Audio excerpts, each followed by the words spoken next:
To use the zoom on your GoPro 13, you will first need to enable the Pro mode. For this, swipe down, go on the right page, and here make sure that the Pro controls are enabled.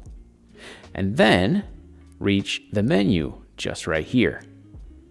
Swipe down a little bit until you reach the shortcuts. Right here, select any one of it, for example, the lower left one, and set it to zoom. From there, you can hit the button on the side to return to the camera. And as you can see now, there is that magnifying glass here that can be used to zoom. Don't forget that this zoom is a digital zoom, and you can just do it in post-production instead of doing it on your camera. I hope this was helpful.